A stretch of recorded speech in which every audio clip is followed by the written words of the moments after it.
un recontra placer descubrir este lugar, saber que existe y saber que lo pueden disfrutar y aprovechar chiquilinas y chiquilines de todo el país, ¿no? Es bárbaro.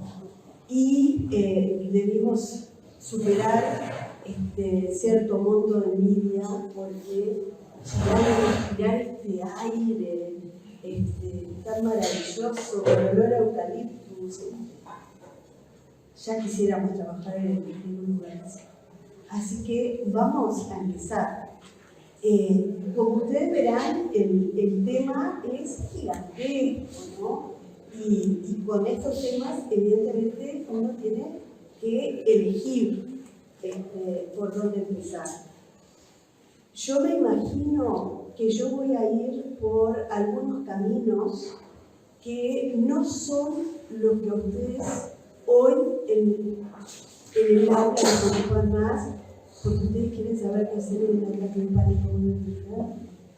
Y yo voy un poco a la previa. Vamos, espero tener un poco de tiempo para todo, pero que además la previa nos conduzca a después tomar mejores decisiones a la hora de intervenir. Así que vamos a empezar con esto, que es todo un desafío, ¿verdad? Enfrentarse a enseñar, a interactuar y a transformarse en una figura referente para adolescentes y adolescentes de hoy, del 2022, es todo un desafío. Esto es un desafío que se nos plantea todos los días, algo nuevo para pensar, algo que no pensábamos que íbamos a tener que estar asistiendo y estamos asistiendo. Y siempre hay un primer paso para afrontarse a todo. Cuanto más difícil, más importante es este primer paso, que es entender. Tenemos que tratar de entender lo que pasa para entonces después poder seguir dando los otros pasos, ¿no? Y voy a empezar por cosas recontra básicas, pero que por recontra básicas no siempre las tenemos en la práctica realmente presentes. Por ejemplo, que todos nosotros somos organismos biopsicosociales, todo junto, ¿tá? Y que entonces rengueamos si pensamos solo en la biología, como si pensamos solo en lo psico o si pensamos solo en lo social. Somos todo junto. Y eso tenemos que repetirnoslo todo el tiempo, porque todavía seguimos en la práctica muchas veces funcionando con que el cuerpo va por un lado y la mente o la psiquis va por otro y no se asienta en alguna nube en la punta de un cerro. No, está todo absolutamente integrado. Y si no recordamos y aplicamos esto en lo que hacemos todos los días, le erramos. Claro que esto nos enfrenta de entrada con un gran tema de nuestra realidad como seres vivos, y es que somos recontra complejos. Yo cuando dicen al ser humano, un organismo tan perfecto, yo creo que no. Si fuéramos perfectos seríamos mucho más simples, no tan complejos, y que eso nos aleja de la perfección. Porque somos algo que es un ser integrado en muchos aspectos. Por ejemplo,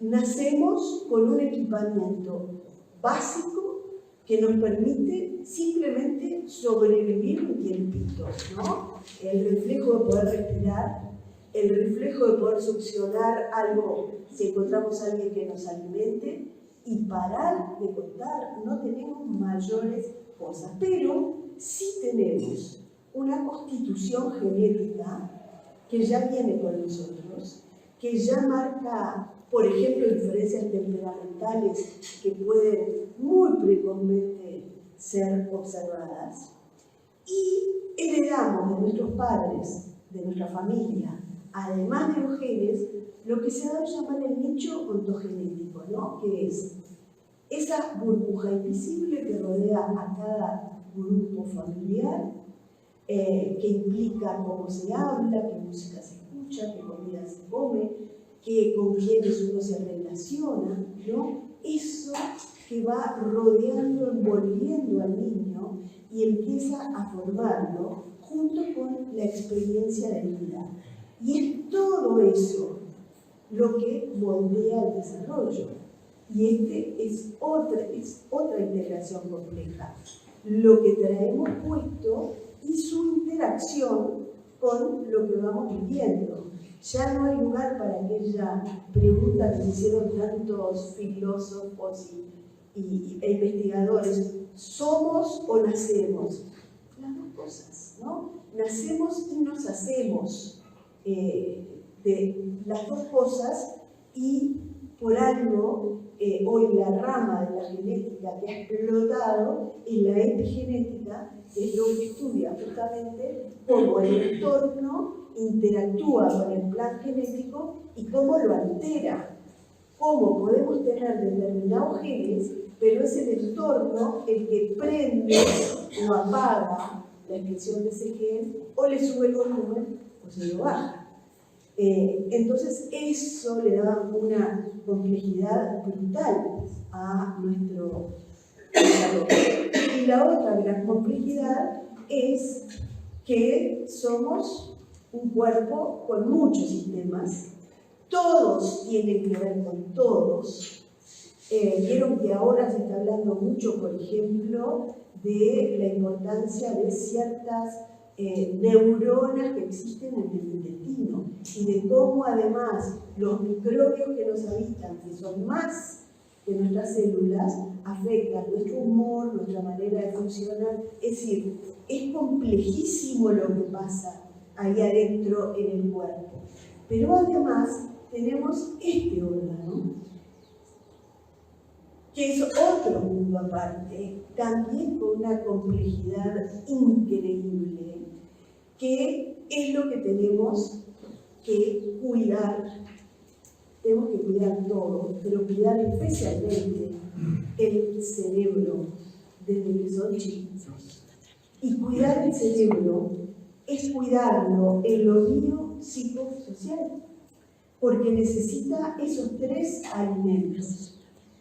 Necesita una buena alimentación, y hoy asistimos al drama espantoso de tener generaciones y generaciones de gente que ha crecido con generaciones en desventaja, con mala nutrición y desarrollos mentales en consonancia, desaventajados y difíciles. El sueño necesita el cerebro para estar sano, y nuestros adolescentes duermen poco y mal, duermen poco y no de noche, que es el sueño que realmente sirve no para descansar, porque esa no es la función que tiene el sueño, sino para actualizar, reconfigurar, tirar basura, asentar recuerdos. Uno aprende mejor si duerme de noche, ¿tá? Y eso está realmente probado. Y los estímulos sanos, el recibir estímulos variados, ricos, constructivos, que nos importen. Se dan cuenta que estoy haciendo un resumen un poco apretado. En lo psico necesitamos que a lo largo de la experiencia de vida podamos ir configurándoles una mente saludable y fuerte, ¿tá? Y a eso es que vamos a volver después. Y desde el punto de vista social, la posibilidad de ofrecerle vínculos nutritivos, variados, satisfactorios, que lo vuelvan más rico una vez que está en ellos. Y todo eso funcionando, todo en consonancia. Pero además crecemos en un ecosistema que está configurado fundamentalmente por la familia y por la escuela, ¿no? Digo familia no pensando en ninguna forma en especial, sino en la función de algún adulto a cargo. Y digo escuela no pensando en una escuela escuela, sino en la institución educativa. Y ese es el ecosistema primario en que nos guiamos y nos desarrollamos. A medida que vamos creciendo, el mundo de pares empieza a formar un lugar preponderante en ese ecosistema, y siempre la sociedad y la cultura atravesándolo. Como verán, acá también tenemos la complejidad de la integración en nuestro ecosistema. Y lo primero que quería decirle a los educadores es esto: ustedes están aquí. Este es el lugar de estar, que es en el centro educativo. Y digo esto porque a lo largo de todo este encuentro, yo un poco lo que voy a querer poner énfasis es en hagan lo mejor que puedan, que es mucha la influencia que pueden tener a nivel de los niños. Nunca olviden que está todo lo demás sobre lo que no tienen control. ¿Está? Y esto un poco para a veces bajar una especie de delirio mesiánico que nos viene a todos los que trabajamos con chiquilines y jóvenes, y es decir, yo voy a poder, porque voy a dar lo mejor de mí, y voy a dar, ¿saben qué? No sé si van a poder. O no sé si van a poder siempre. No sé si van a poder del todo. Cada pequeña cosa que puedan vale lo que sea. Fortunas, maravilloso, es un tesoro, pero no crean que van a poder con todo. Entonces, estamos aquí, estamos en la institución educativa, donde la influencia que tiene un educador es muy importante. Hay muchas investigaciones, pero además los relatos humanos, que muestran cómo la intervención de un educador cambió una vida, para bien y para mal. Pero es bien importante lo que la influencia que uno tiene sobre los chiquilines. Que en un buen escenario uno puede cumplir el rol de educador porque hay una familia cumpliendo su rol. Sabemos que no siempre estamos en el buen escenario y por eso es que la institución educativa ha tenido que a veces cargar con funciones que no serían exclusivamente de eso. Entonces, en un buen escenario, colaboradores de la familia; en un mal escenario, suplentes de la familia. Pero siempre sabiendo que no somos dioses, ¿está? Que vamos a hacer todo lo que podamos. ¿Y qué es lo que podemos hacer? Primero, enseñar contenido. Y esto lo quiero decir porque no podemos olvidarnos, ¿no? Que los chiquilines tienen que saber cosas, tienen que aprender, tenemos que transmitir conocimientos y vías de acceder al conocimiento. Eso es muy importante, porque hablamos a veces tanto de todo lo otro que parece que esto queda desdibujado. ¿Qué otra cosa? Promover competencias que lo fortalezcan para la vida, que es acá en la institución donde ellos están como una especie de laboratorio social, ensayando lo que es la vida fuera de la familia, en el mundo, en contacto con otros. Y acá entonces es donde pueden generar y fortalecer las estrategias que necesitan para funcionar satisfactoriamente como adultos. Creo que un gran objetivo para cualquier educador es que salgan más fuertes de lo que entraron. Y un tercer gran capítulo, que es el de detectar comportamientos anómalos y generar acciones útiles para su solución, alivio o gestión. Que probablemente esto es lo que genera más angustia en los educadores, a pesar de que lo más importante sea esta otra, que es la promoción de la salud mental. Esa es la tarea más importante que pueden hacer acá adentro. Y también, por cierto, la prevención de algún trastorno o de algún resultado deseado. Y hoy vamos a recorrer en esta primera parte sobre todo lo que es promoción de salud mental. ¿Y qué tiene uno que recordar entonces en este camino, en esta función? En primer lugar, que no somos familia, ¿no?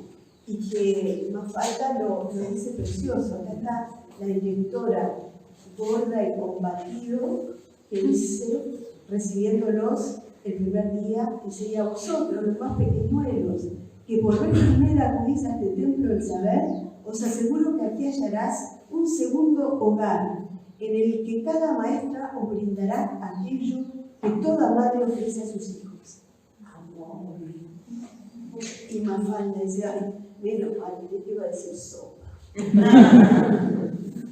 Y creo que con esto Mafalda nos recuerda que idealmente lo que el niño necesita es tomar la sopa en su casa, con su familia. Y que si nos hemos acostumbrado a que la tome en la escuela, en la sociedad está muy mal. Pero no lo naturalicemos, porque la sopa es para casa.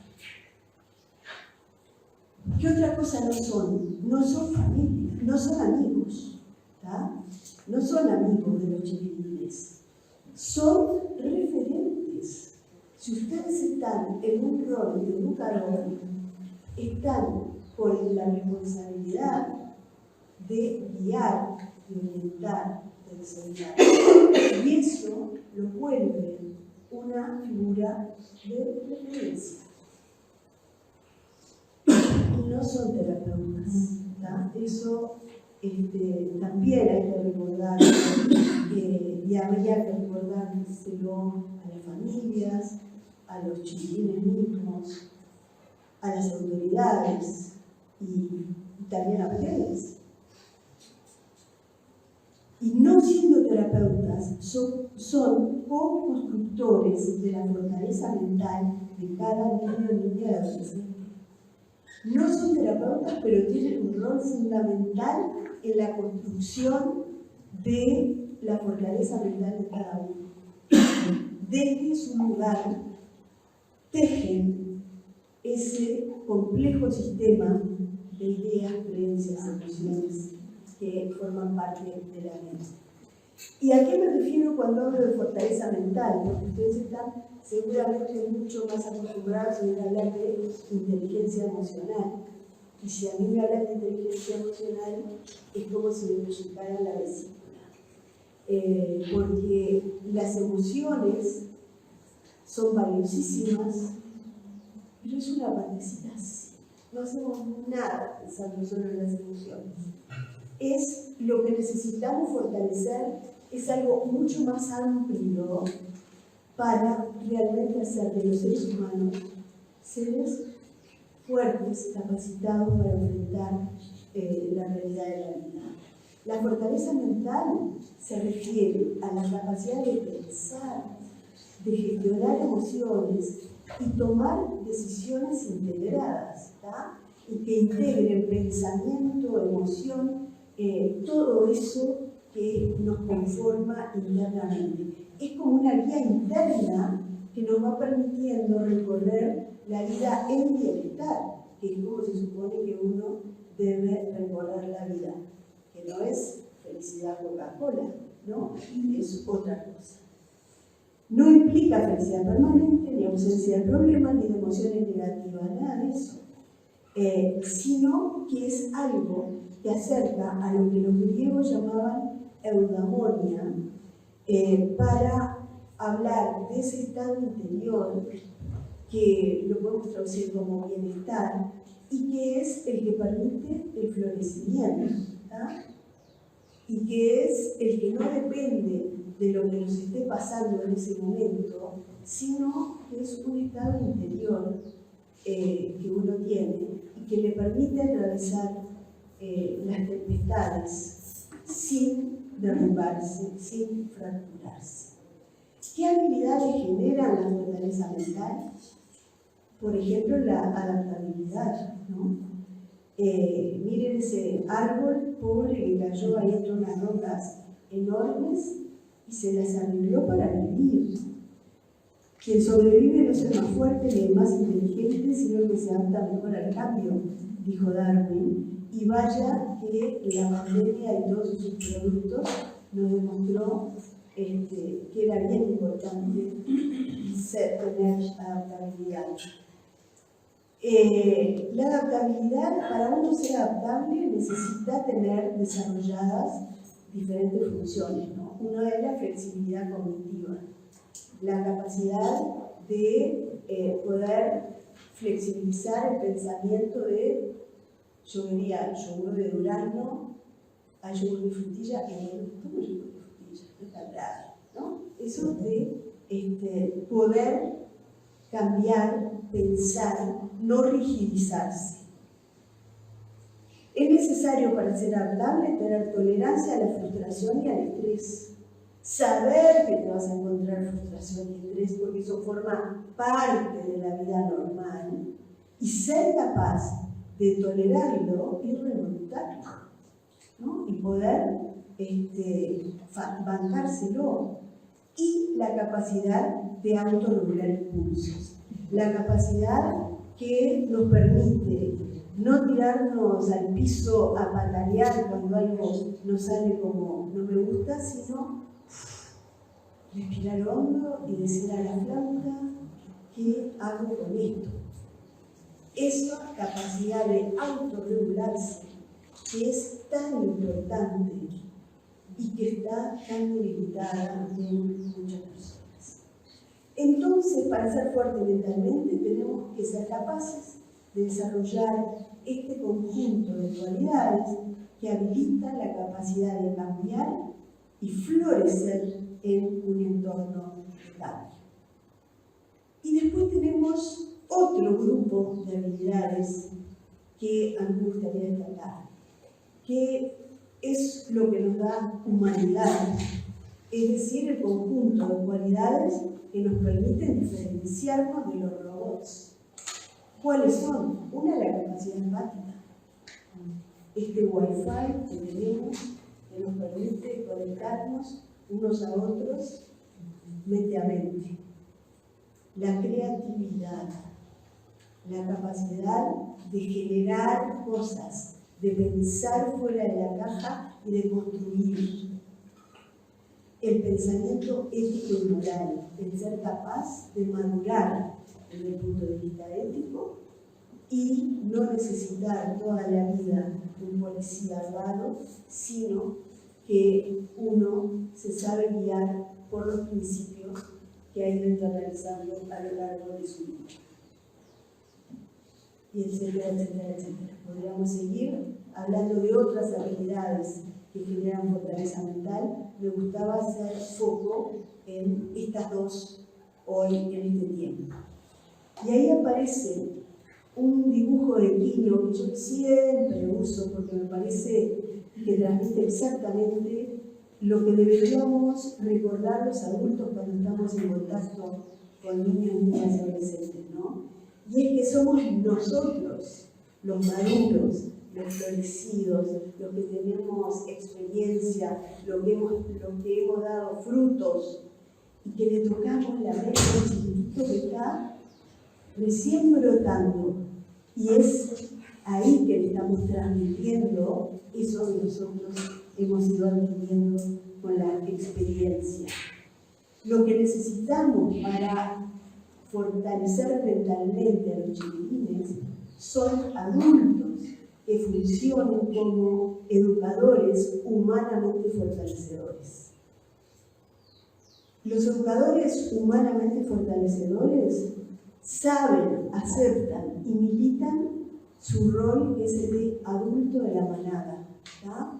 Que sabe que tiene esa responsabilidad, que sabe, por ejemplo, mirar con microscopio y mirar cosas chiquitas que de repente no se ven a simple vista, que sabe también tener un telescopio para poder ver más allá y poder ver el entorno o qué pasa con ese estudiante fuera de las paredes de la institución, que sabe que tiene que ser un director de orquesta y hacer sonar violines, timbales y tamborines. y que es el que tiene que tomar algunas decisiones. Es el que orienta, guía, el que tiene el timón, que se alimenta de otros, pero que es el que tiene que tomar decisiones importantes. Y un educador humanamente fortalecedor, además, sabe que cuando interactúa con un niño o adolescente, está transmitiendo una catarata de información, de mensajes no verbales sobre ese niño y niña adolescente, sobre la vida y sobre cómo se relacionan las personas. Sin hablar, uno está transmitiendo una cantidad de cosas en cada interacción con ellos. Y como sabe eso, hace el esfuerzo de que esa influencia sea una influencia consciente y deliberada, para que eso, que ese torrente de información fortalezca al otro. Y lo hace deliberadamente, no porque me sale, no porque hoy estoy de buen humor, sino es lo que quiero hacer, lo que tengo que hacer, que es fortalecer a los estudiantes. ¿Qué herramientas tienen a disposición? Sin lugar a dudas que la más importante es el vínculo. El vínculo es la herramienta fundamental para poder transmitir y fortalecer humanamente a los demás. Y esto es algo que lo hemos sabido desde siempre, los que trabajábamos en salud mental y en educación. Pero las neurociencias han venido a darnos evidencia de lo que nosotros ya sabíamos sin evidencia. Y es esto de la influencia mutua tan importante que se da a través del vínculo cuando dos personas entran en conexión. Y que es por esa conexión mente a mente que el aprendizaje de las habilidades para la vida tiene lugar. Es por ese vínculo, no es tanto por lo que se dice, no es tanto por lo que uno enseña en un pizarrón o en un PowerPoint, sino por el vínculo. Ahí es que estamos transmitiendo y configurando los circuitos del otro de manera significativa. La conexión entre personas moldea el cerebro y configura la mente. Cuando uno entra en interacción con otro, ahora vamos a ver una representación de eso, está lleno directamente, pila de cosas están pasando ahí adentro, solo por entrar en contacto.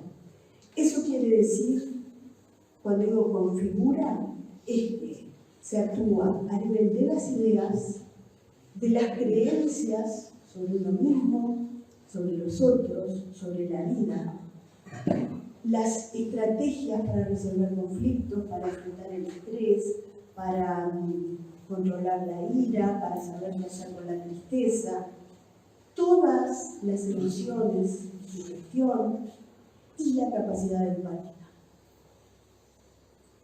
Es a través del vínculo que es indisociable del rol que cumplimos, porque es un vínculo nutricio, pero no es, por ejemplo, un vínculo familiar. Es un vínculo desde el rol de educador, que uno ahí puede tener diferentes tipos de roles, ¿no? Uno puede ser un líder rígido, punitivo, que ejercite el poder todo el tiempo y que tenga expectativas rígidas para que todos hagan eso, y que no lo hagan, que pongan uno y bla, bla, bla, bla, bla. Ese tipo de liderazgo. Puede tener un liderazgo débil, temeroso, con amenazas, con mal manejo o poca firmeza en lo que se hace. O puede tener un liderazgo saludable, al que vamos ahora. Un liderazgo saludable acepta la simetría del vínculo, pero no se apoya en el poder, sino en la autoridad democrática que uno tiene como adulto responsable. Y digo democrática para marcar bien la diferencia con el autoritarismo. Autoridad democrática es una autoridad que respeta los derechos de todos, que considera al otro. Esa es la autoridad que tenemos que tener los adultos a cargo, y no apoyado en el poder, en el que subo la nota, te bajo la nota, te saco de la clase, te meto para la clase. Porque esta autoridad democrática no es algo que se decreta, no es eso, más respeto que soy tu madre, más respeto que soy tu... Esto es algo que uno tiene que ganarse, ¿no? Lo tiene que ir construyendo. Y lo tiene que ir construyendo apoyándose en cierto prestigio que uno pueda ganar a los ojos del niño, niña o adolescente. Cuando digo prestigio, obvio que no es el ser popular o influencer o celebrity, sino el que lo vean a uno actuar con responsabilidad, con compromiso, que vean que uno es alguien que tiene confianza en uno mismo, en los recursos, que confía en la tarea, que confía en la institución de la que forma parte y que es justo, coherente y firme, que está libre, dice las cosas como son, le importa a los demás, está haciendo el trabajo y lo hace a conciencia, pero sobre todo establece un relacionamiento empático. No existe liderazgo saludable si no se ejerce un relacionamiento empático, que esta es la verdadera llave que abre todos los cambios posibles. Relacionamiento empático es conexión mente a mente para terror de los neurocientíficos, como un wifi, ¿no? A mente. Implica también cierto grado de curiosidad por conocer a cada uno que se nos cruza en el camino, ¿no? Y saber que cada uno es único, y que eso nos genere curiosidad por entrar en conexión. Implica también la capacidad de leer al otro, de saber por la cara percibir cosas sin la necesidad de palabras. Y hay otra característica de la empatía, que es un concepto complejo, que es que si el otro está sufriendo, a mí se me activa el deseo de aliviarlo. Eso también forma parte de la capacidad empática. Ser empático no es querer, ¿tá? Creo que hemos manoseado mucho el querer. ¿Cómo te quiero? Te amo. Ay, no es necesario querer todo el tiempo. Sí ser respetuoso, sí ser curioso, sí valorar a cada uno, sí respetar a cada uno. Puedo ser empático con alguien con quien no estoy en nada de acuerdo, porque ser empático no significa que me guste lo que la otra persona siquiera, ¿tá? La empatía navega por arriba de todas esas minucias y es lo que nos permite conectarnos y tener entonces verdadero relacionamiento. Cuando uno establece un relacionamiento empático con otra persona, con un estudiante, por ejemplo, le estamos fortaleciendo su capacidad empática. Por esto, vieron que yo les dije cómo es la conexión mente a mente lo que configura, ¿no? Y es por esto, el milagro se genera ahí. En el cerebro hay miles de neuronas, miles de conexiones, millones en realidad, y cuando viene un estímulo de afuera o de adentro, actúa sobre una neurona, la activa, la neurona manda mensajes químicos y eléctricos por sus conexiones a otras neuronas y ahí se genera un circuito. Se activa un circuito y un circuito que se activa es un circuito que se fortalece. Y si se fortalece, es que se va a mantener. El cerebro gasta mucha energía, entonces no se puede malgastar, porque necesitamos mucha energía para que funcione bien. Entonces la naturaleza actúa con una lógica darwiniana de que si no lo usas lo perdés. Si no se activan los circuitos que no se activan, hay cada tanto periodos de poda en el cerebro que se corta lo que no se ha usado, porque el cerebro, la naturaleza interpreta, si no lo usaste ahora, es que no lo necesitas, así que no gastemos energía en esto. Por eso es que cuando digo se configura la mente, no es una figura literaria, es real. Si uno trata con empatía a otro, le fortalece el circuito empático y ese tipo va a ser más empático, porque uno lo trató con empatía y así con todo. Entonces, no solo fortalecemos la capacidad empática, que vaya a ser importante fortalecerlo en nuestra sociedad, sino que la empatía es el inhibidor natural de la violencia. Lo que marca la peligrosidad o no peligrosidad de determinados delincuentes es que tengan capacidad empática o no. Hay algunos que se van a dedicar solo a robar por el de toda la vida. Incluso se pueden matar. Y ahí hay un guille importante. Pero además tiene una función mucho más utilitaria, digamos.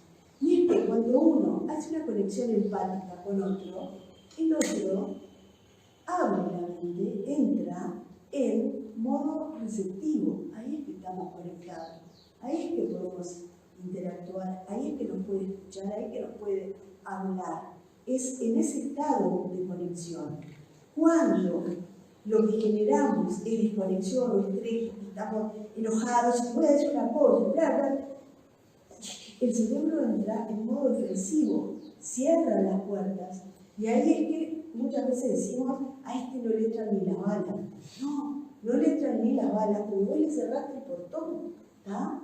Tenemos que abrirlo con una conexión empática. Si no, se cierra y ahí hay que apelar, entonces uno cae en la función. No me entendés, bueno, muy bien, la próxima que lo hagas, todo eso que sabemos que no sirve de nada, que no vuelve más fuerte a nadie.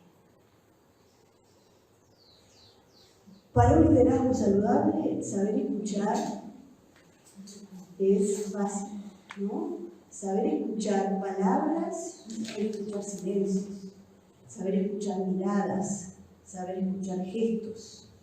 Y esto solo se da en un clima en el que haya lugar para todos, donde se pueda escuchar, donde haya tiempo, lugar y disponibilidad de escucharse. Y esto es sumamente importante porque crea un clima comunitario que es internalizado por los chiquilines y que empieza a crearle su noción de lo que es vivir en colectivo, de lo que es vivir en comunidad.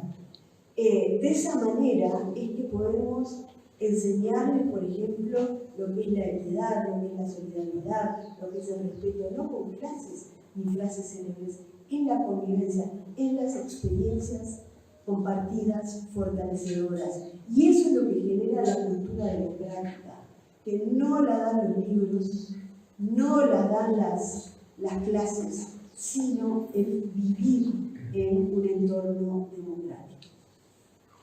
Como maestro me interesa que los alumnos desarrollen un pensamiento crítico y la autoridad le dice, tranquilo, ocúpese de que aprendan nomás. Muchas veces es el mensaje que uno recibe y lo vamos a desobedecer como lo hemos hecho tantas veces. Las experiencias fortalecedoras, entonces, ¿cómo ando? ¿A qué hora te parece? ¿11? ¿11? Sí. Las experiencias fortalecedoras que vienen de la coexistencia y de la convivencia, ¿tá? Que son cosas distintas, que la convivencia implica trabajar la consistencia buscando la paz, el encuentro, la armonía, ¿verdad? No es solo estar juntos, sino estar juntos para enriquecerse unos y otros. Y la convivencia con adolescentes no es fácil, porque esta frase creo que lo dice bien clarito. No hay estudiantes más creativos y estimulantes que los adolescentes cuando todo va bien, pero cuando las cosas van mal, no hay alumnos más disruptivos y dañinos para la autoestima de los educadores. Y eso sabemos todos. ¿Cuánto nos pueden llenar el alma de maravilla a los adolescentes? ¿Cuánto nos puede generar de irritación y de lesión a nuestra autoestima? Por eso hay que preguntarse, hay que saber que esto es lo que vamos a esperar. Un educador humanamente fortalecedor tiene la sabia humildad del cultivador.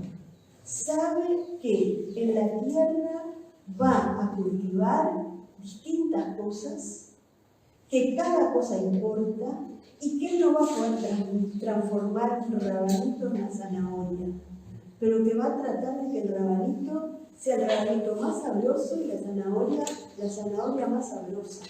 ¿Ya? Y que cada uno va a necesitar diferentes cosas para lograrlo.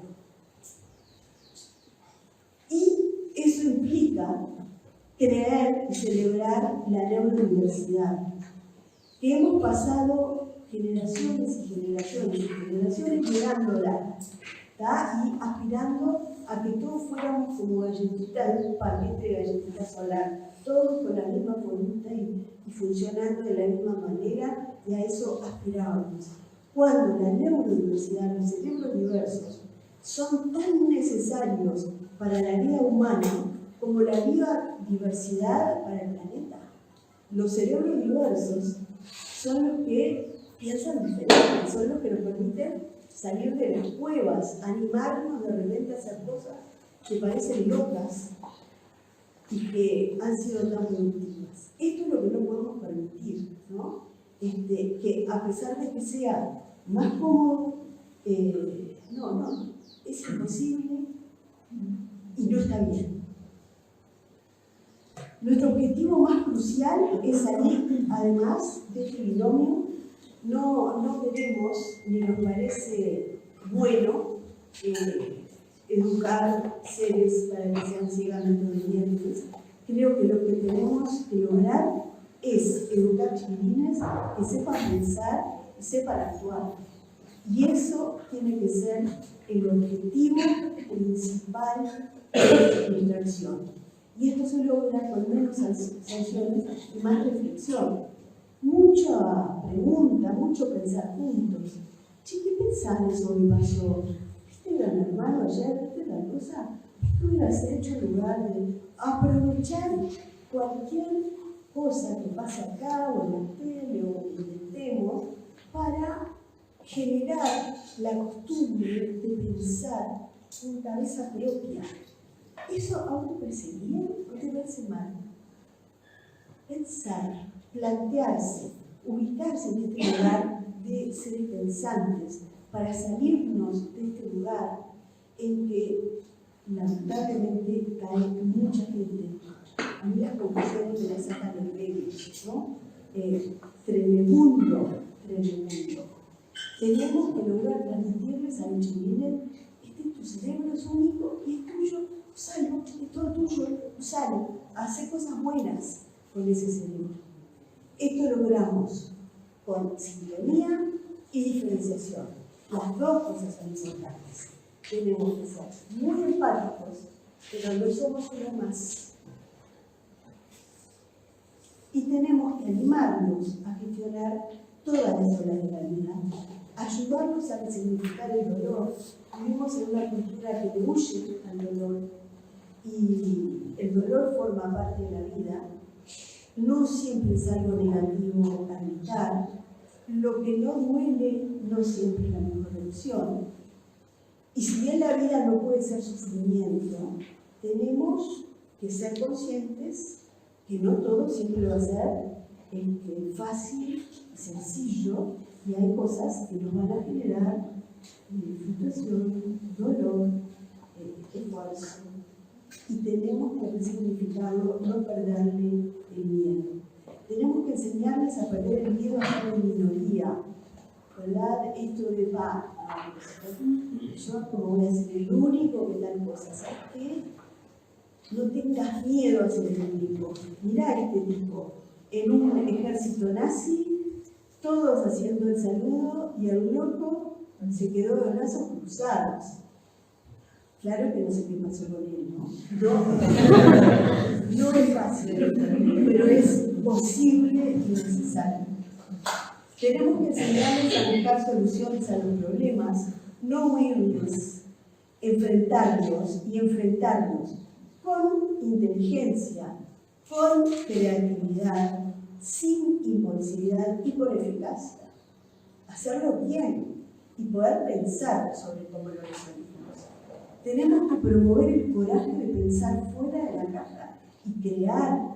La creatividad es lo que nos salva de tantas situaciones horribles. Tenemos que alentar la indisciplina intelectual, que a veces a los adultos nos cuesta tanto, esto de pensar que hay una sola manera de hacer las cosas. ¿Sabes qué? No hay una sola manera. ¿Por qué no estás a ver cómo capaz que tiene una idea mejor? Siempre cuidando el tesoro de la motivación. Si hay una peste, una pandemia que queremos evitar, es la de la desmotivación, que es la puerta de entrada para tantas cosas terribles.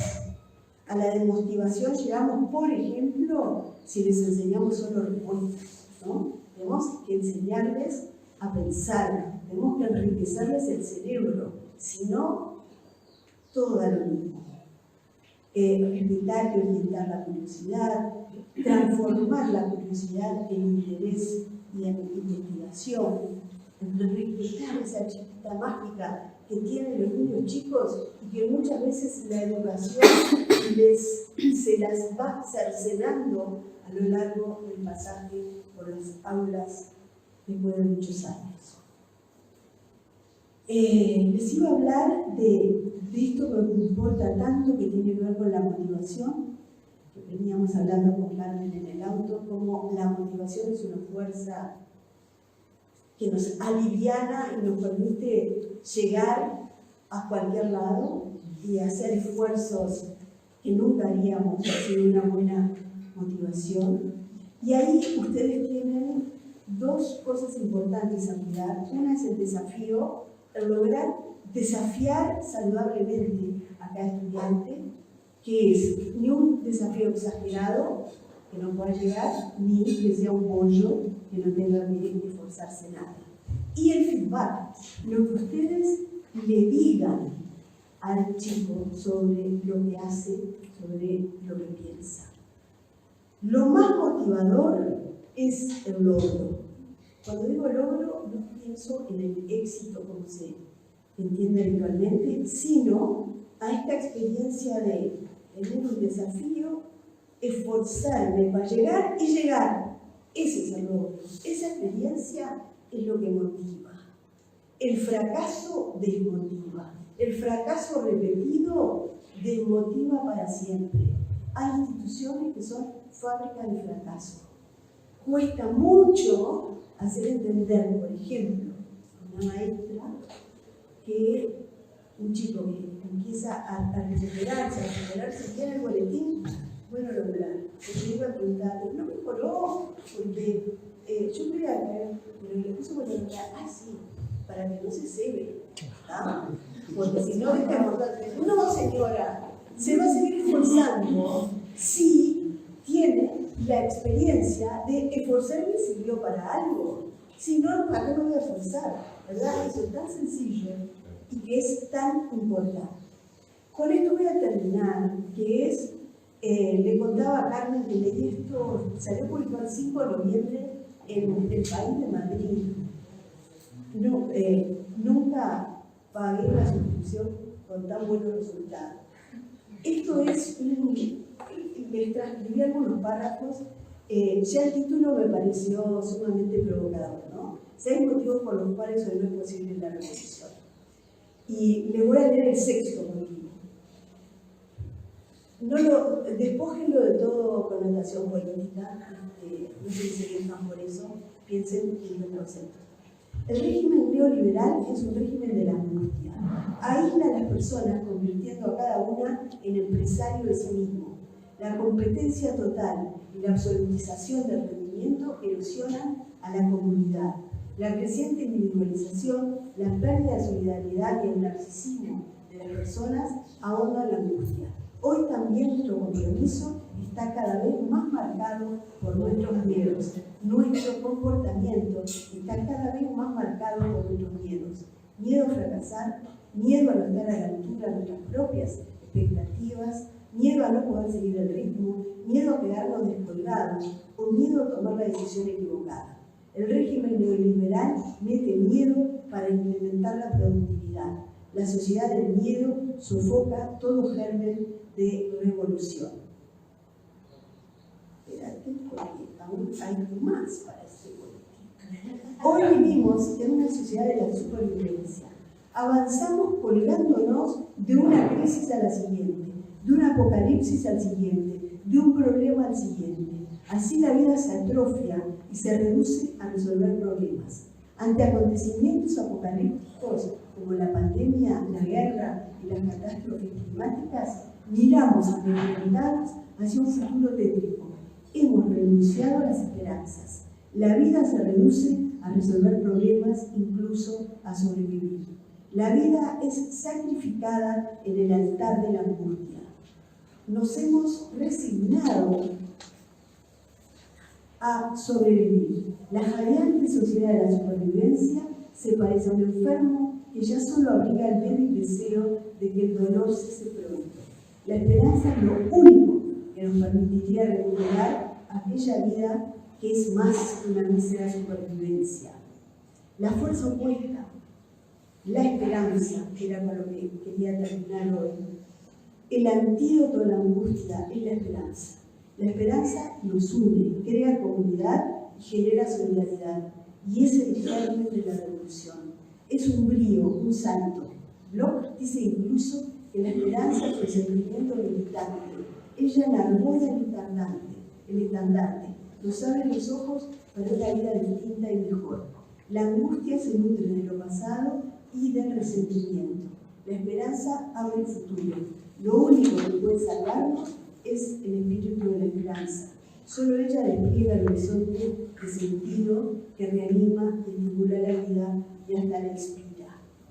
La esperanza. Y eso es lo que ustedes tienen que lograr con esta chiquitinada, que es sacarle el quid al imposible, volver posible lo imposible y, si es posible, con esta imagen de que la fuerza viene de que estemos unidos y de que seamos comunidad. Muchas gracias.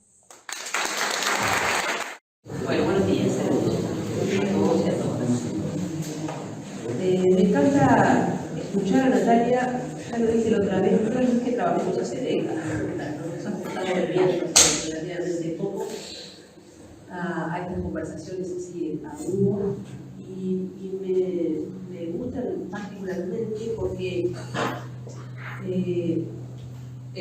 seguramente las dos tenemos trayectorias muy distintas y hemos leído bibliotecas muy diferentes, pero estamos muy próximas en la esencia de lo que hemos construido acerca de la educación, de los niños, de las niñas y de los adolescentes. Y eso, a mí, soy de las personas que me gusta mucho más encontrar en la diferencia el hilo que finalmente, porque me parece que ese hilo que nos encuentra en la diferencia es lo que nos acerca un poquito más a la verdad.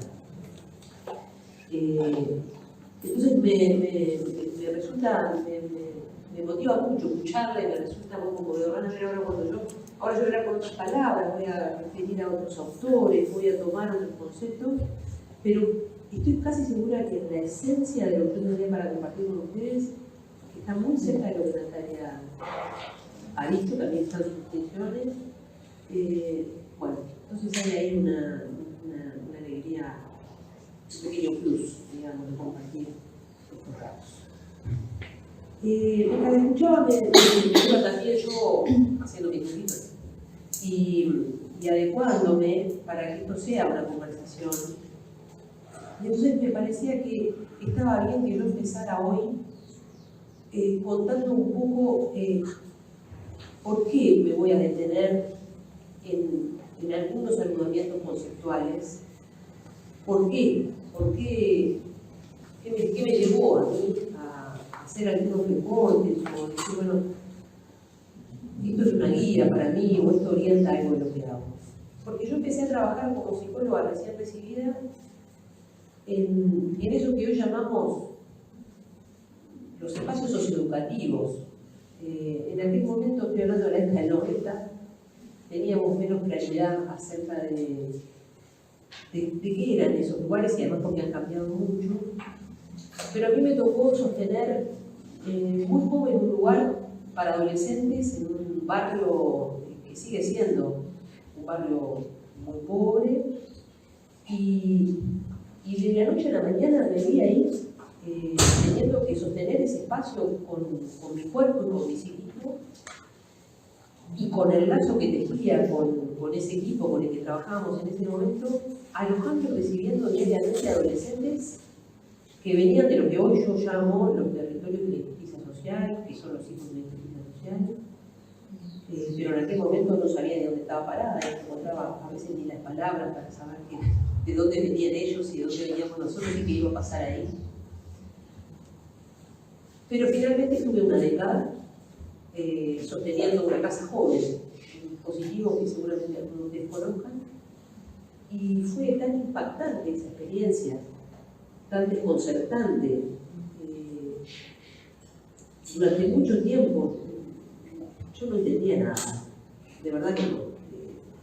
Ocurrían unos fenómenos humanos de una naturaleza imponente en el lazo entre los adolescentes, en el lazo de los adolescentes con nosotros, en lo que a nosotros nos pasaba con esos adolescentes, lo que nos pasaba con ese barrio, lo que nos pasaba con los adultos que eran los referentes de los adolescentes, es decir, y fue la tentativa interminable de construir algunas referencias que nos sostengan ahí, que devino después un trabajo de pensamiento, después un trabajo de investigación, después un trabajo de sistematización, de un pequeño esquema conceptual y referencial para decir, bueno, yo estoy acá y de esto se trata. Pero me importaba hacer este cuento porque como Natalia fue tan potente en muchas de las cuestiones que señaló acerca del desarrollo, de la adolescencia, de qué se juega ahí, no voy a insistir con eso porque está dicho ya acá, y sí voy a hacer un reporte en seleccionar los principales anudamientos que para mí se juegan en la educación de adolescentes cuando eso que esperamos que esté montado. Muchas de las cosas que señaló Natalia. Una sociedad que esperamos donde los niños coman en la casa, esa sociedad para el mundo está. Ese anclaje familiar, esa referencia familiar que esperamos que esté. Es decir, ¿cómo es educar en tiempos de adolescencia cuando muchas de las cosas que debieran haber estado o no estuvieron o fueron profundamente inadecuadas? Entonces me voy a centrar ahí, voy a ir directamente ahí.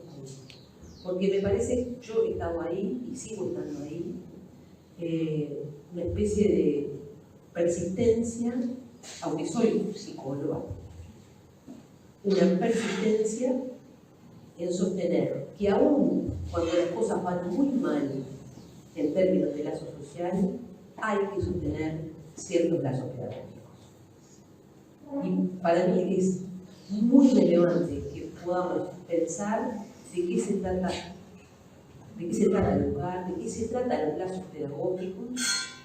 Quiero que digan que soy psicóloga, porque yo creo que, y ahora para mí es muy claro, que ese trabajo que eventualmente llevan ustedes y que llevan otras profesiones, como pueden ser los psicólogos, las psicólogas, los trabajadores sociales, los educadores sociales, los maestros, los profesores, tienen en común algo, que no provienen del territorio disciplinar de formación de base.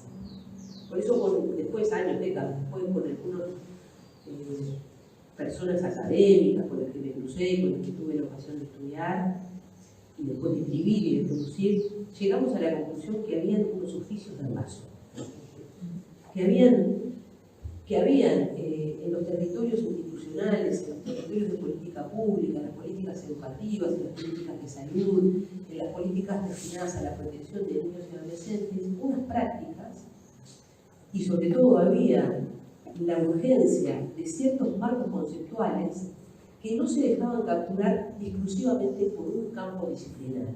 Es decir, para mí fue importante construir esa cuestión transversal que no se explica por lo que hace la maestra, que no se explica por lo que hace la psicóloga, es decir, un componente de todos esos oficios que son de alguna manera transversales, y por eso dijimos, esto no se explica por las disciplinas, sino que se explica por algo que desborda toda disciplina y a su vez la compone, y que lo que hicimos denominar así, esos oficios del lazo, es decir, esos oficios que salen a trabajar todos los días con la intención de tejer.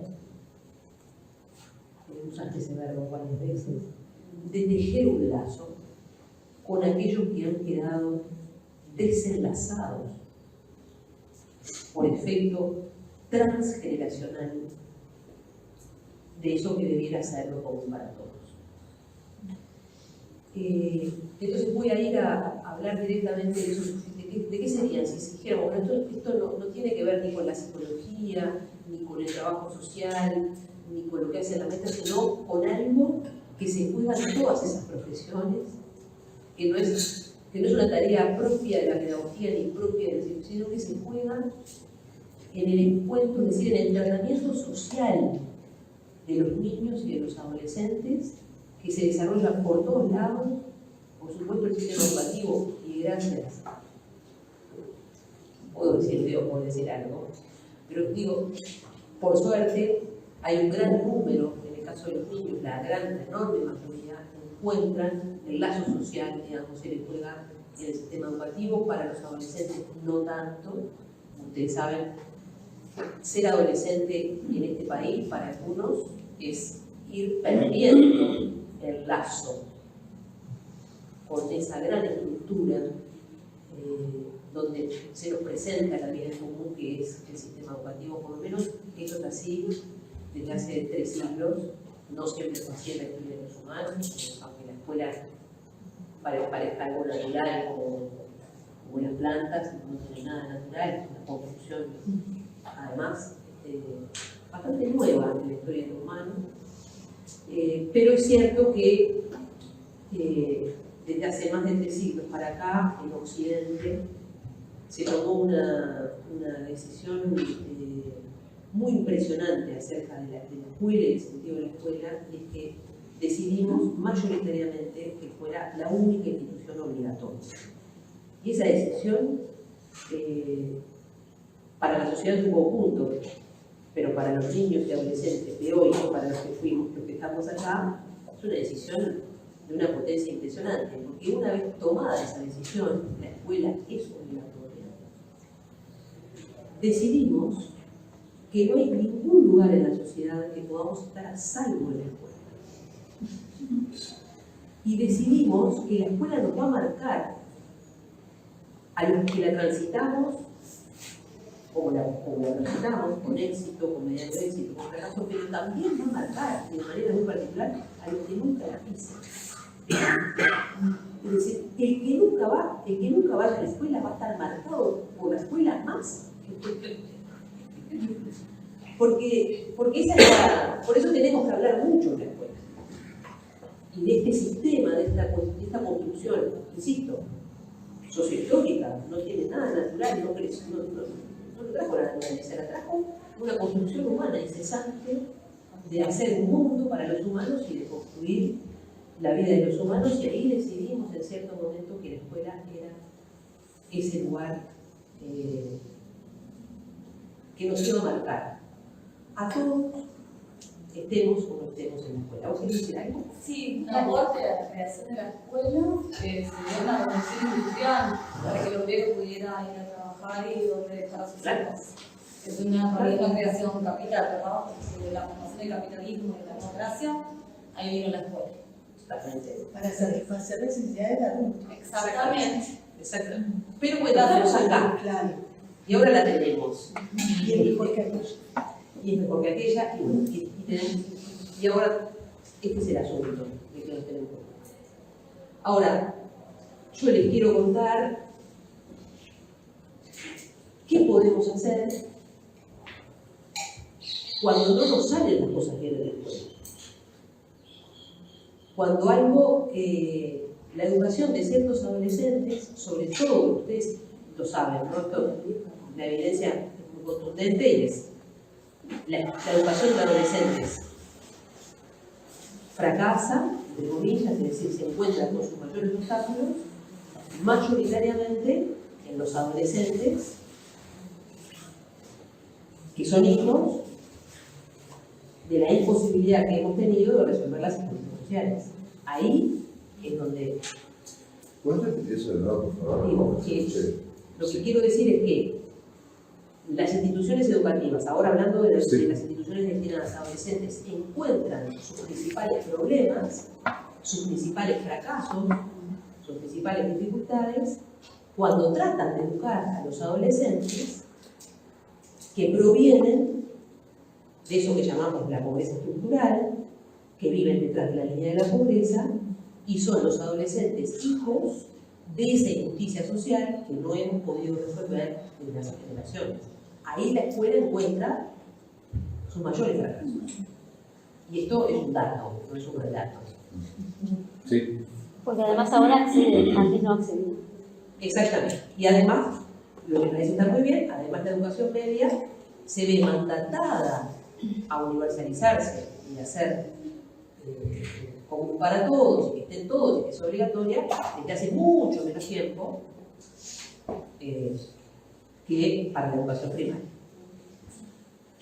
Bueno, estamos ahí, y entonces yo voy a ir directamente al abogado para dando por bueno todo lo que planteó Natalia, y decir, bueno, acá estamos.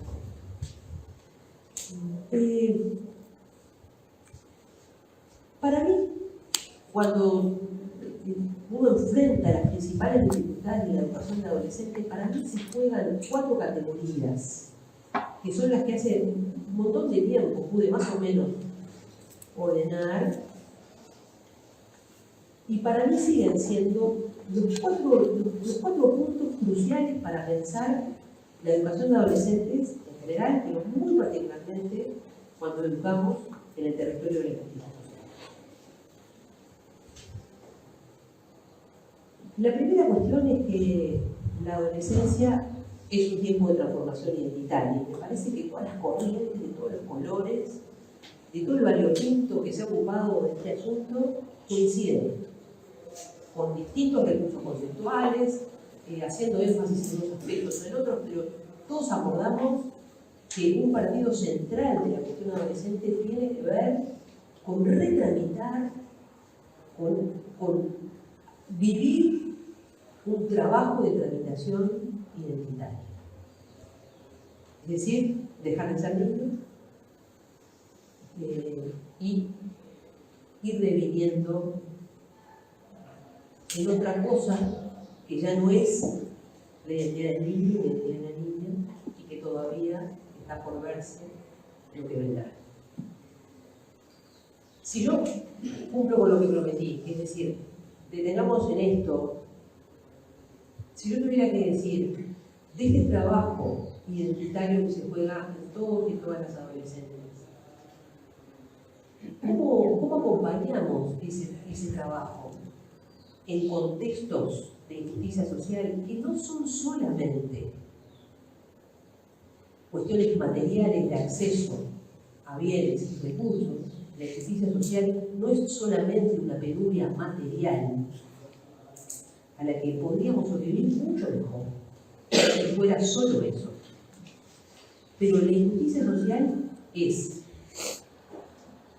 del orden de lo material, y es también una producción subjetiva.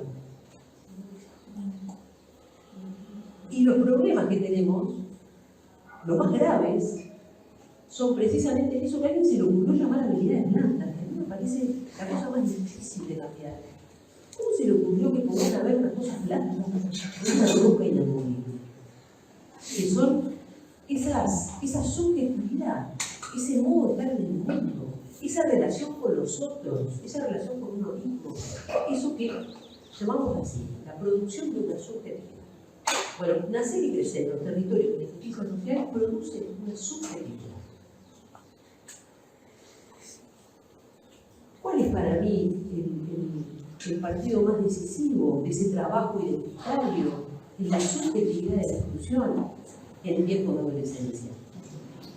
Y es el hecho de que tenemos que ver cómo podemos educar de manera tal que hayamos hecho las cosas de tal modo que la generación con la que estamos trabajando tenga alguna posibilidad de no repetir calcada la historia de la generación que los antecedió. Es decir, ¿cómo educamos de manera tal que los adolescentes con los que estamos trabajando hoy no queden atrapados en la repetición clonada y calcada en este circuito que parece incesante de la reproducción subjetiva, material y simbólica de la inclusión? Por eso, yo leí un autor que lo menciono mucho y divulgo mucho, un pequeño texto que tengo, que es el único que tengo en español, de un psicoanalista francés que trabaja con adolescentes que cometieron delitos hasta el día de hoy en ciertos barrios del país. Y a mí lo que él produce me conmueve mucho. En particular le voy a hacer llegar un texto que suelo divulgar que se llama Adolescentes en la violencia. Porque él trabaja todo el tiempo con adolescentes y vieron que ya como lo titula, no dice adolescentes violentos, dice adolescentes en la violencia.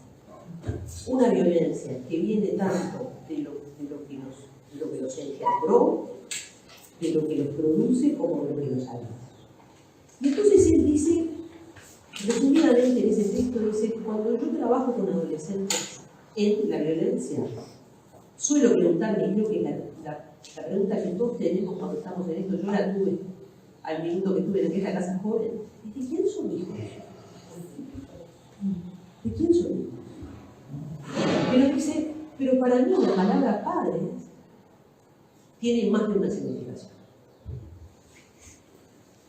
O dice más, dice, yo aprendí con estos adolescentes que la palabra padres tenía que tener en ciertas condiciones de existencia más de una significación. Y entonces dijo, bueno, están los padres, los engendradores, dijo, los que reproducen la carne de esa manera tan dura, ¿no? Todos engendrados. Y hasta ahí se trató de reproducir la biología. La cosa es que los humanos no, está bien con eso, pero por eso empieza, pero si la cosa termina ahí, lo humano no prospera. Entonces están los engendradores. Pero con eso a los humanos no nos alcanza, y por eso dice, están los padres de la infancia. Y tiene para mí una forma muy conmovedora de decir esto. ¿Quiénes son los padres de la infancia? Los padres de la infancia son, y elige una metáfora, son los que salvan la deuda de vida. Y a mí me encanta eso.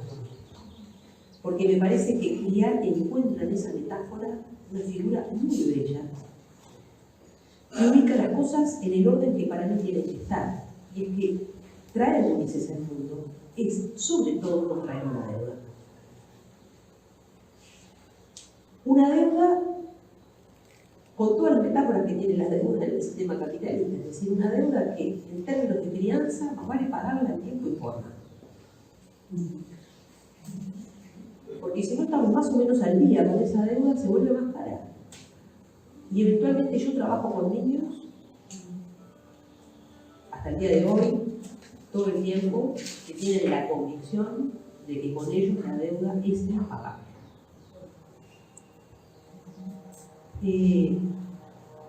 Entonces están estos padres que saltan la deuda de vida. Es interesante, podríamos quedarnos en esto mucho. Yo leí ahora esa metáfora porque tiene que ver con cómo de alguna manera la crianza también termina. Es lindo cuando las relaciones parentales continúan tanto como para que ya no esté esa deuda entre unos y otros. Es decir, llegar a ese punto de la crianza donde, ¿sabes qué? Yo me equivoqué, vos también, hubiera preferido que esto no me... Yo qué sé, tengo mis críticas, pero ¿sabes qué, mano a mano? Estamos mal. Y yo me voy con la deuda saldada. ¿Me explico? Y ando tranquilo, porque ese momento me parece enormemente conmovedor de la historia de la crianza y de lo humano, donde las generaciones dicen, estamos a mano. Y a partir de acá se abre el vector y se inaugura otro camino que es en la generación de los hijos. Pero hay que llegar ahí, para llegar ahí lleva décadas. Ahora, dice, él explica mucho de las conductas delictivas de los adolescentes con los que trabajan, por esta experiencia y yo, en mi escucha clínica de ciertos adolescentes contando algo de esto, esta convicción de que se puede sacar del mundo porque con ellos el mundo tiene una deuda.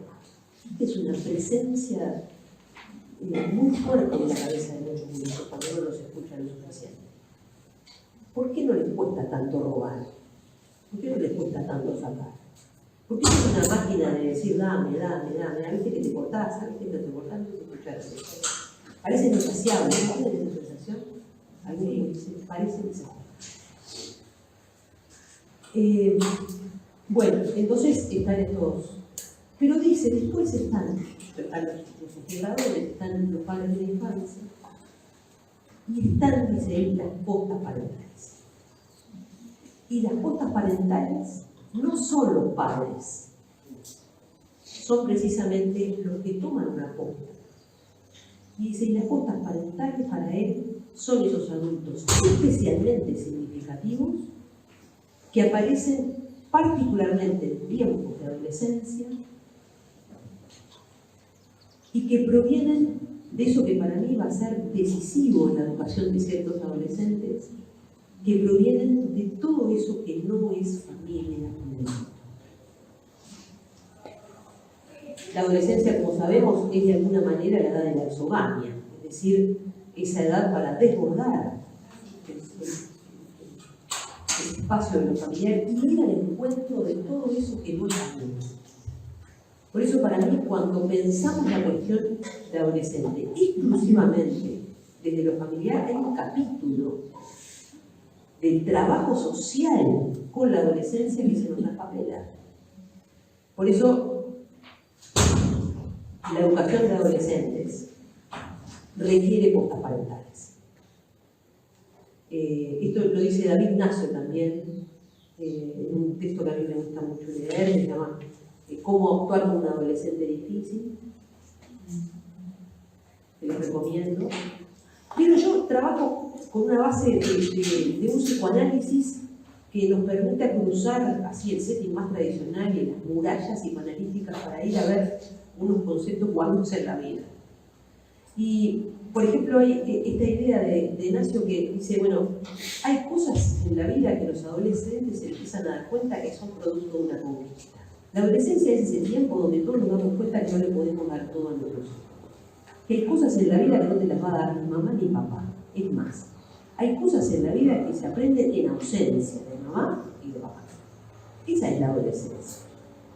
Y ahí, en ese momento imponente de la adolescencia, que es ese ir diario a ese mundo no familiar, a vivir la experiencia exogámica, a dejar caer a esas figuras parentales para ir al encuentro de otros adultos, otras mujeres que no son mi madre, otros hombres que no son mi padre.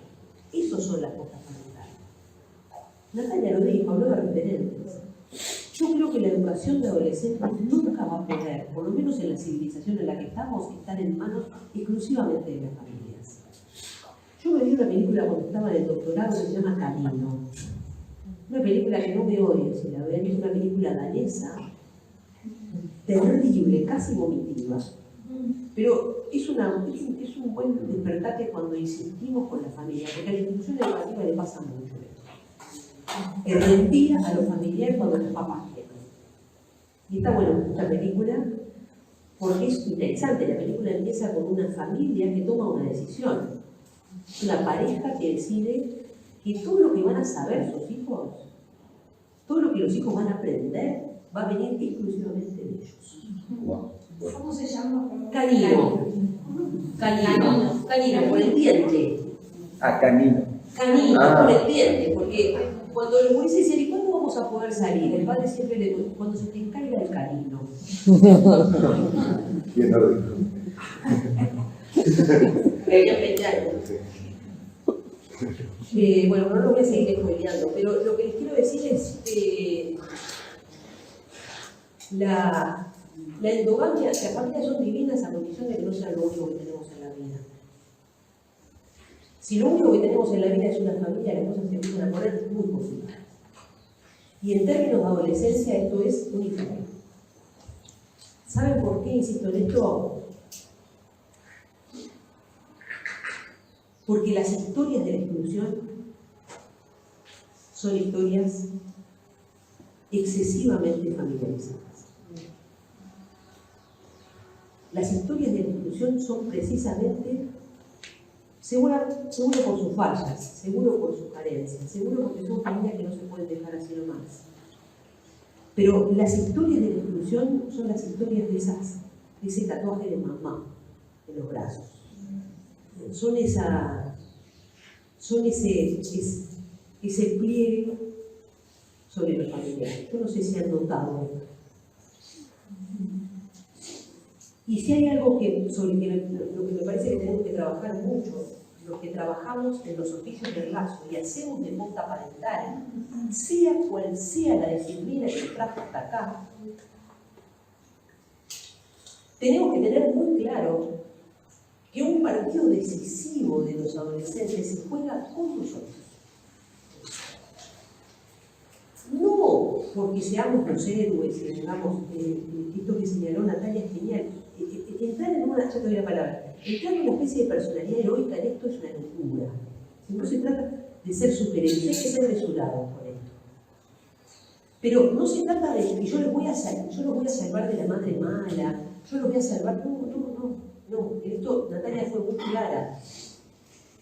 Uno no puede nada con eso, uno no le puede cambiar la madre, uno no le puede cambiar el padre, uno no puede cambiar el narco que está instalado en el barrio, uno no puede parar los operativos policiales que entran y matan y golpean, uno no puede, se tiene que declarar absolutamente impotente de todo eso para decir que finalmente al fin del día lo único que nos queda es la potencia de una relación. Porque eso sí, no podremos cambiar nada de todo eso, pero nadie nos puede imponer el estilo de relación que establecemos con los adolescentes que educamos. Y acá no hay autoridad que valga, y no hay inspectora que valga, y no hay mandato institucional que valga, porque esto es una zona propia de una ética de una educación. Es decir, nadie nos puede decir el estilo de relación que tramamos con los adolescentes que educamos. Porque no lo pueden hacer. ¿Me explico? Porque nadie puede con eso. Así que somos tan potentes como enormemente poderosos en esa pequeña rendija de la vida en la que nosotros nos involucramos con estos adolescentes para transmitirles, ojalá, algunos contenidos, pero de la mano del contenido que vaya a la relación pedagógica. Porque el contenido capaz que alimenta un poco el cerebro y por supuesto le da todo lo que Natalia dijo. Algunos contenidos se nos olvidarán, pero las relaciones pedagógicas, el estilo de relación pedagógica, creo que son un poquito más duraderos. Por mucho lo que dijo Natalia, recurriendo a una conceptualización. Entonces, para terminar con el primer punto, como educamos en tiempos de adolescencia y como educamos cuando los otros han dejado de ser lo que eran, están construyendo algo de lo que serán. Están en pleno trabajo de preguntarse quién son, qué quieren, a dónde van. Justo entra uno ahí, a ese cuarto, y uno encuentra ese trabajo identitario. Yo estoy convencida de que uno participa como postparental en el rearmado de este trabajo identitario. Por eso insisto en que nosotros la educación de adolescentes reposa tanto con la peripecia de las tramas familiares, barriales, comunitarias, como en los estudios de relación que estos oficios del lazo les van dejando a lo largo del proceso. ¿Vos querés decir algo? Algo pequeñito, que ese vínculo, esa relación con los referentes, habilita como otros recorridos, ¿no? Otros modos de ser y estar en el mundo, conocer otras formas, otros caminos. Es genial para construir. Es eso. Es exactamente eso la función que tiene. A mí me gusta Philippe Meynier, lo dice así, dice, Philippe Meynier es pedagogo, lo conoce, lo estudiaron. Philippe Meynier dice, los adolescentes aprenden tanto de los contenidos que les transmitimos como de la relación pasional que tenemos con esos contenidos. Bueno, y me parece que ahí eso es lo que uno capitula como trabajo identitario, y uno no es el mismo según las relaciones pedagógicas con las que se ha tomado, se tenga la madre que se tenga. Y además porque estoy convencida que los adolescentes salen de toda la familiar y salen a buscar.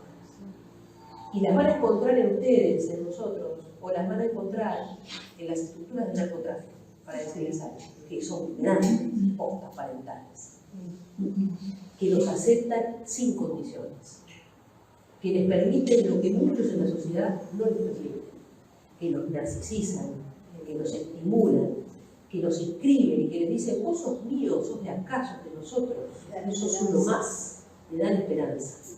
Entonces, quiero decir esto porque en la función social el combate es un combate entre quiénes son los portadores de estas postas parentales, que filman, que escriben, que permiten esto que me olvidé decirles de Ignacio, que dice, bueno, crecer es ese trabajo de ser, de venir de ser el hijo de él para ser uno más entre los demás. Entonces, para mí, este capítulo, exhogánico, no familiar, postas parentales, filiación simbólica en la sociedad, ser uno más entre los demás, se tenga la familia que se tenga, es un trabajo inherente a la educación. Y ahí yo pongo todas las fichas del sentido del trabajo. La segunda cosa que digo es que la adolescencia evidentemente es un trabajo de creciente autonomía. Es evidente para ustedes que los agarran en el primero y se van en sexto, y lo que pasó en el medio, más todo.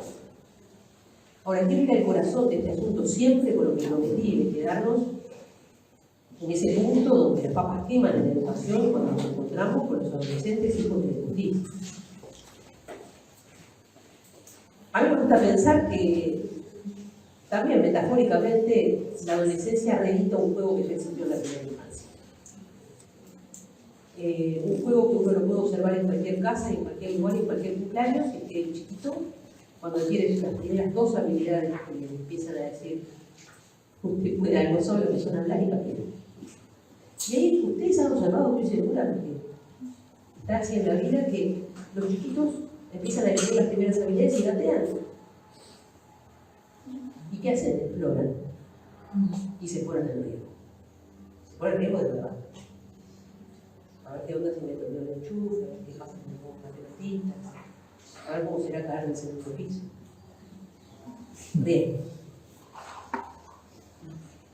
Pero rápidamente, cuando empieza esta etapa de autonomía, empieza una dinámica que para mí es como un juego.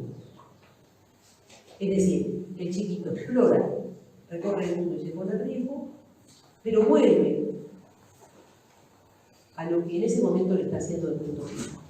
Eventualmente será la madre, el padre, nuestra Argentina es la que lo cuida.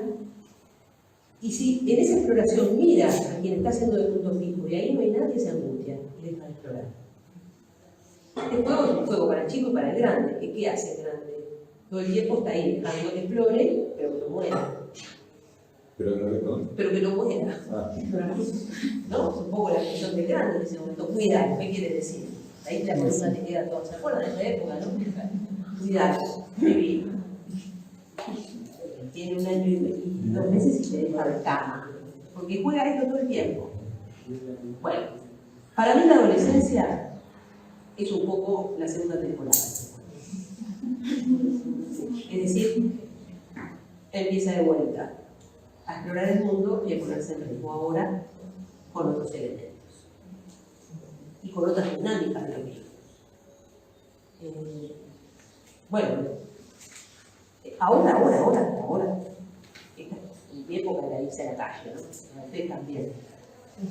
Un día en la calle, cuando vas a entrar. Ahora, a veces es en la calle, pero mucho es dentro del cuarto. Y la exploración está en la red. ¿No?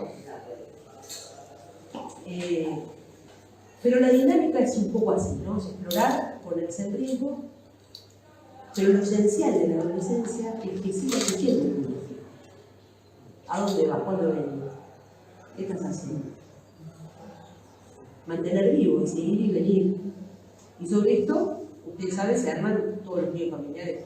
El 80% tiene que ver con eso. Y hay mucha angustia en torno a este mundo. Se angustia el chico porque se siente que invade, que no lo dejan vivir, que se mete en su vida. Se angustia el grande, que ya no lo dejan dar tanto, porque hay cosas que no sabe. Porque este va a unos lugares que yo no sé. Bueno, en torno a este juego hay muchos videos. Yo, cuando los escucho, digo, ¿qué son? ¿No? Sí. Hay un adolescente tratando de sacarse de arriba un adulto que pone el lugar adecuado para acompañarlo, estarán un poquito enojados, pero saben que las cosas van bien. Porque las catástrofes para mí son cuando pasan dos extremos. El primero es cuando nadie hace eso. Entonces es un misil que solo hace. Y el otro es el niño. Y el otro es la necesidad del adulto que dice, che, yo voy a hacer esto, no vas a ningún lado. Entonces, el adulto que cuida bien en la adolescencia es el adulto que mantiene vivo el juego de la autonomía. Ahora, nosotros trabajamos con historias cuando la malla se complica en la adolescencia, cuando no hay nadie en el mundo, o cuando eventualmente, porque las historias más crudas de la exclusión también tienen de este otro punto más invisibilizado por los relatos de la exclusión, que es salir de la escuela y ahora no vas a ninguna parte. Entonces las historias de la exclusión, y sobre todo las historias, porque esto tiene un corte de género brutal, las historias de las mujeres en la exclusión muchas veces tienen que ver con un cercenamiento de este desborde de la autonomía. No va al liceo, porque ella se queda acá, porque a mí me da miedo, porque sale de noche, porque yo qué sé, porque acá es peligroso. Entonces la chiquilina está día y noche metida dentro del rancho mirando comedias. Y esas también son historias de exclusión. O la ayuda con los otros hermanos, la bien, las de la casa. Todas las estrategias de sobrevivencia apoyadas sobre el hecho de que los adolescentes queden inscritos exclusivamente en el orden de lo familiar y repitan, y reproduzcan. Bueno, la pregunta para nosotros los educadores, yo porque soy psicóloga, ya les dije la historia, porque me siento en estos oficios del lazo. Y es cuando estos puntos fijos no están, o cuando están tan invasivos que no permiten nada. ¿Qué hacemos nosotros? En esa casa joven en la que yo trabajé, yo observé rápidamente. Este fenómeno fue uno de los fenómenos que a mí se me revelaron muy rápido. Y fue una pregunta metodológica de las más fermentales. Y era que los gurises, que nos hacían la vida más a cuadritos, que coincidían muchas veces con los que no tenían puntos fijos, Yo me acuerdo que doblaba la esquina de aquella casa joven y antes de que nosotros llegáramos ya estaba. Y yo decía, ¿a qué carajo viene? Porque a mí le abre la puerta y lo único que va a hacer es tratar de joder. Lo bien. Miren que a mí, por lo menos a mí me costó mucho comprender la profundidad de esa. ¿De qué había ahí?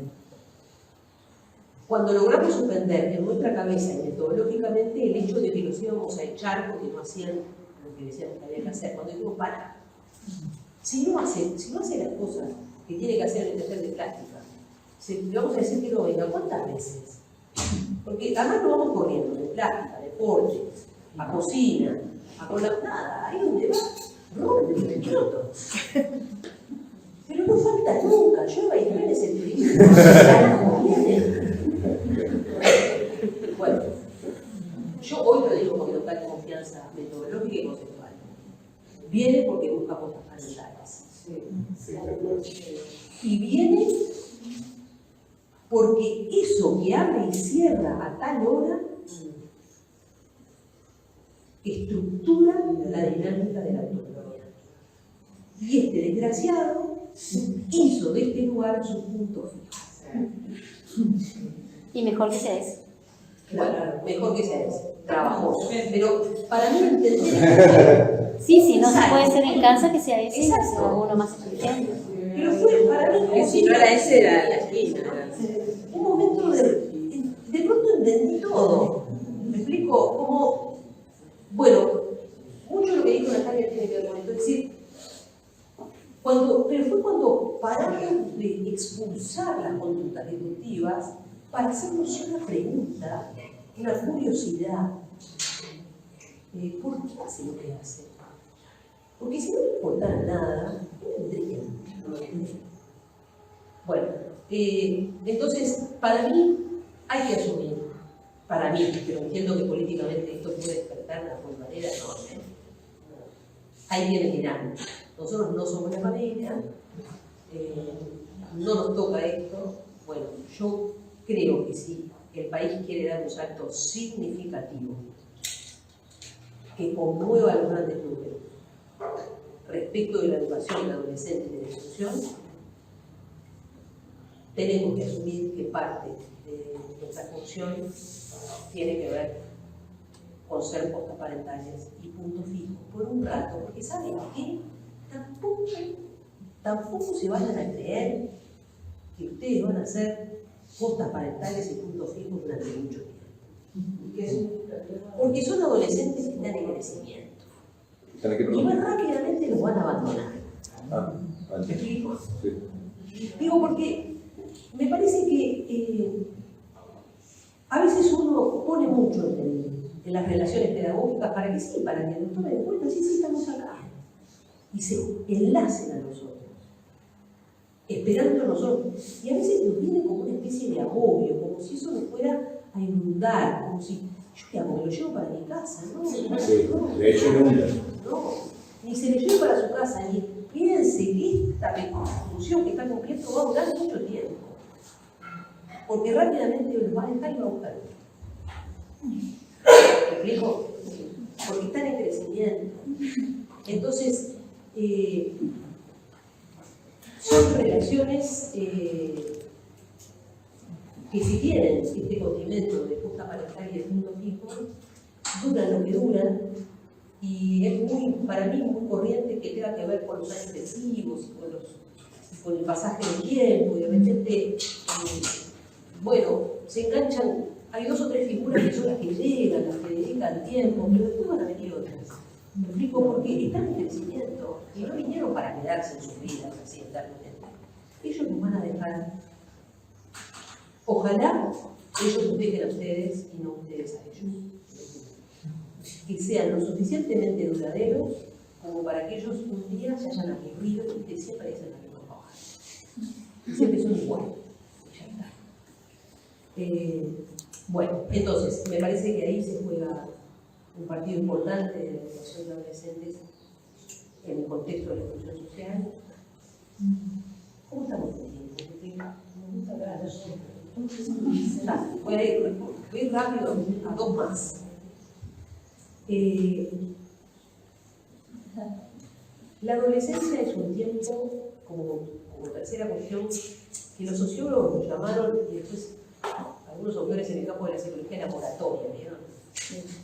Es esa idea, tiene una parte recogida, por cierto, pero tiene una parte que a mí me gusta mucho, y es el hecho de que, por lo menos en la civilización en la que estamos, definimos como moratoria adolescente el hecho de que participamos de una cultura, de una civilización, que decide postergar para más adelante el ingreso de los adolescentes al mundo productivo y reproductivo de la sociedad. Es decir, el cuerpo está pronto para integrarse a laborar y para reproducirse muy tempranamente. Es decir, no vemos, por supuesto, como qué problema hay que una nena de 15 años no es el cuerpo. El cuerpo se va a reproducir. Es que hemos comprendido algo del desarrollo, es que participamos en una civilización, en una cultura que uno dice no parar. Lo mejor es postergar y que esto aparezca más adelante. A eso le llamamos moratoria. El punto es que el concepto de moratoria es el que divide las aguas en términos de justicia social. Porque si los adolescentes integrados a la sociedad participan y son beneficiarios de esta moratoria, y todos le decimos en las casas y en la sociedad, no, mirá, no trabajes, yo te resuelvo, te compro la ropa, yo te doy de comer, acá tenés todo, vos estudias, prepárate.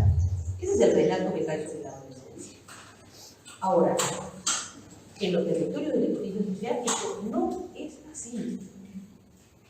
Ser hijo de la injusticia es ser un adolescente al que se le retiró la concesión social de ese plazo determinado. Y por más que nosotros los integrados queremos lo que tenemos, en la cultura de la inclusión social, un adolescente varón está llamado muy rápidamente a integrarse al mundo productivo, sea legal o ilegal. Ese es otro asunto. El tema es rescatarse. Sí. El tema es rescatarse. Y un varón adolescente está llamado a rescatarse apenas salió de la escuela. Y las mujeres, como bien dijiste tú, van a estar llamadas muy prontamente a participar de todos los efectos del mundo reproductivo, hasta que decidan tener el propio, ¿viste? Porque ya voy por 5 bebés de cambio de pañales, capaz que con el mío zafo. Y esto es así. Cuando uno escucha los embarazos adolescentes, escucha hasta qué punto el embarazo viene con la esperanza de ser un salvataje. Apenas nace, como sabemos, los hijos no buscan nada. Pero hay a veces un relato así. Entonces, ¿qué son los adolescentes? Son aquellos que no tienen la concesión social de un plazo determinado.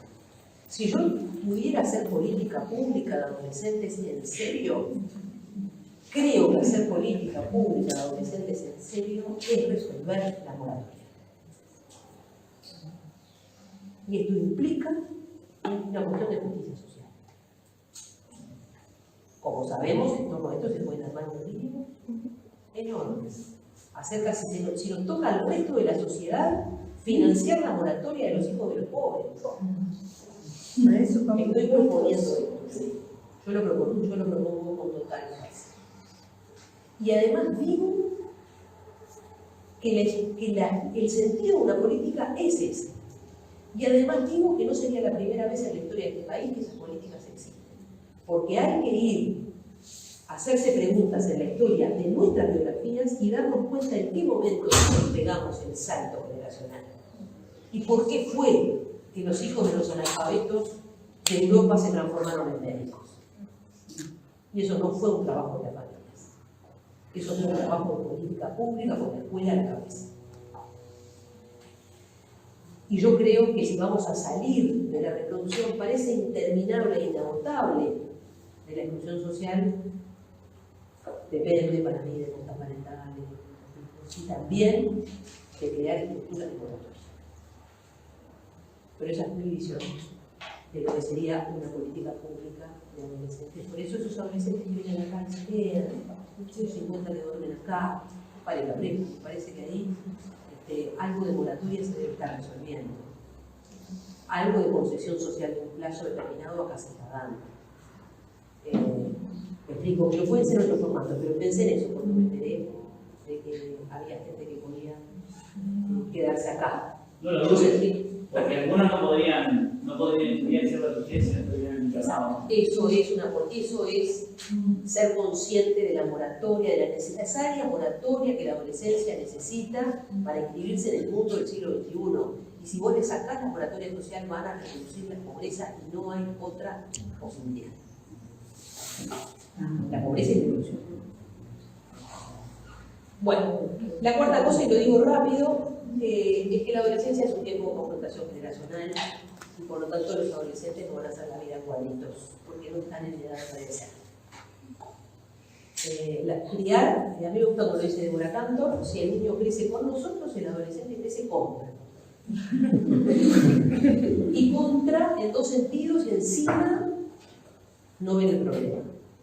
Contra en el sentido que se nos oponen y contra en el sentido que se nos apoyan. Y cuando vos le decís, a ver, ponete de acuerdo, vos querés que yo no me meta en tu vida y que además te pague todo, yo no veo ningún problema, vos te seguís pagando todo y no te querés escribir. Bueno, se nos está yendo el tiempo. Yo le voy a mandar un material porque, Natalia, para mí la cuestión de la confrontación generacional con adolescentes, el partido más importante que tenemos hoy, en el siglo XXI y hoy, es que tenemos que recordar de qué se trata de las relaciones de autoridad. Natalia dijo mucho, yo les voy a mandar un artículo donde yo sintéticamente digo que las relaciones de autoridad del siglo XXI son post-patriarcales y son post-convencionales. Hay gente que si vos le sacás las prácticas patriarcales de ejercer la autoridad y le pones, digamos, la comprensión de los derechos de los niños, parece que dice, yo no tengo autoridad ahora. Claro, sí, No, señor. Yo le tengo que hacer lo que quiera. No, señor. Usted tiene autoridad, solamente que la autoridad hoy se conquista por caminos distintos a como se conquistaron el tiempo de nuestros años. Termino de derecha, yo te digo. Entonces, creo que se trata de entender que la autoridad hoy, como dice David de Bretón, es más convivial. ¿Qué es esa palabra? Más convivial, es decir, juntos, conviviendo, estando juntos, contando la historia, haciendo un relato de las vidas, disputando sentidos, con una relación viva, transparente, activa, de diferencia generacional, basada en el respeto mutuo.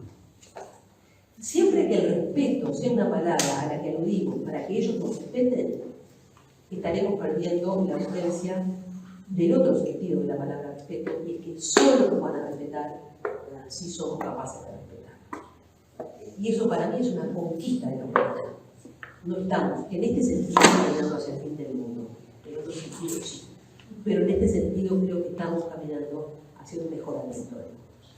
Bueno, habría mucho para decir, pero... Bueno,